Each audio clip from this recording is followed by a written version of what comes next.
What do we do with the old potting soil from the last growing season? Can we use it again to grow veggies? Or do we have to buy new soil? How can we maintain the health of the soil in a small balcony space? We'll try to answer all those questions in this video. Let me give you the answer to those questions right away. We can use the old potting soil from the last growing season to grow veggies this growing season too, but not directly. Before using it, we need to take care of certain things. Each vegetable crop take different levels of nutrients from the soil. For example, tomatoes and cucumbers, which falls under the category of heavy feeders, need a lot of nutrients to grow and produce fruits. The other category of veggies are the medium and light feeders like radish, carrot, lettuce, spinach, garlic, onions, etc. If we grow tomato in a container, remember tomato is a heavy feeder. The nutrients in the soil will be used up. That means the soil will have no more nutrients to provide the next crop that we are going to plant in the container, especially if the next crop is from the heavy feeder category. Instead of growing a heavy feeder in the same container, we can use this soil or the container to grow a medium or a light feeder like radishes or spinach. They do not need to be fed as much as the tomatoes or cucumbers. The basic idea here is not to use the same soil for growing the same crop or same kind of crop every year. This idea of rotating the plants among different containers or soil is called crop rotation.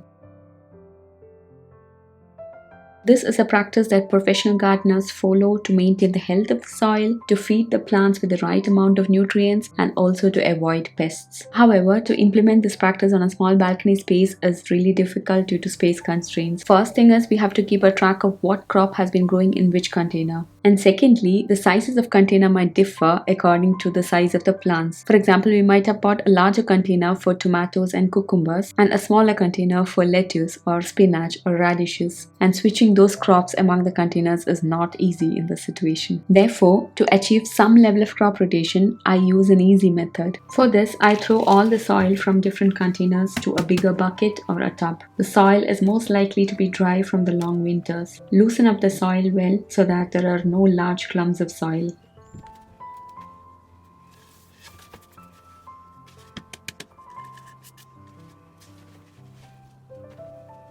Also, get rid of bigger roots from last year's crops. Smaller roots can be left in the soil. This will decay with time, but larger roots should be removed as it can affect the growth of the next crop. We can optionally use a sieve to filter out the large particles in the soil, but I'm gonna go directly in and remove whatever catches my eye.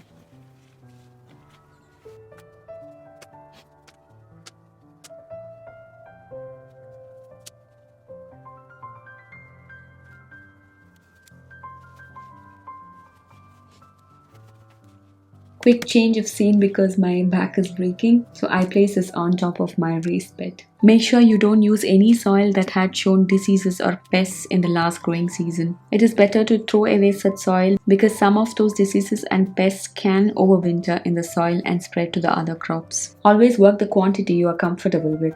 If you have a lot of containers like me, you might have to do this in different batches. Now I have mixed together the soil from 6 containers. We have removed all the larger clumps and this soft, fluffy soil is what we are left with. Next, let us add some nutrients to the soil. I'm using some horn chips. They are the crushed horns and hooves of the cattle. It is an organic, slow-releasing fertilizer which slowly gets decomposed, releasing nitrogen and phosphorus for the plants. You can use any organic, slow-releasing fertilizer for that matter, whatever is available. If you don't have any such fertilizer available, we can also add some compost or worm castings to the soil to get that organic matter back to the soil. Here I am mixing both horn chips and a little bit of homemade fertilizer which I harvested just now. At the end, I'm also going to add some new potting soil mix. I'm eyeballing all the quantity here. Mix it well inside out. If you are using bokashi composting, then this is the time to add it to the soil instead of the hot compost. Now our soil has got back the nutrients.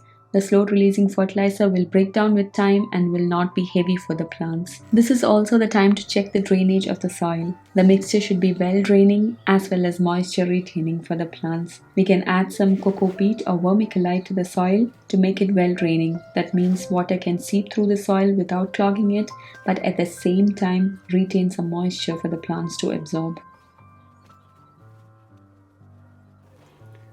So we now have the perfect mixture to grow veggies for this growing season. By doing this procedure, we can achieve crop rotation to some level. That means we are not using the same soil for the same plant every year. Second is we maintain the health of the soil by giving back the nutrients to the soil and retaining the microbial activity in the soil. This activity also gives us a chance to loosen up the soil once a year. We can remove the large roots, stones, and heavy clumps of soil. This will ensure more airflow in the soil, otherwise the soil will remain compacted and there is high chance of rotting of the roots. The fourth advantage is that we can ensure whether the soil is well draining. At this point of time, we can increase or decrease the drainage of the soil by adding coco peat or vermiculite or perlite to the mixture. The only thing to keep in mind is not to use any soil where the plants had shown some diseases or pests in the last growing season. Research on the pests and diseases that you have observed on your plants in the last season and see if they can survive in the soil even during harsh winters. If yes, get rid of those soil. If you mix such soil, then the disease can spread to the other crops as well. I'll keep them resting for 2 weeks for the soil to kickstart its organic activity before planting on it. Therefore, spring, that is end of Feb or beginning of March, will be a good time to do this procedure. Now, based on which crop I'm going to plant in each container, I'll add more organic compost or worm castings while planting the seedling. For example, for tomatoes, I'll add some more nutrients to the soil while planting them. But for radishes or spinach, I'll use this mixture directly.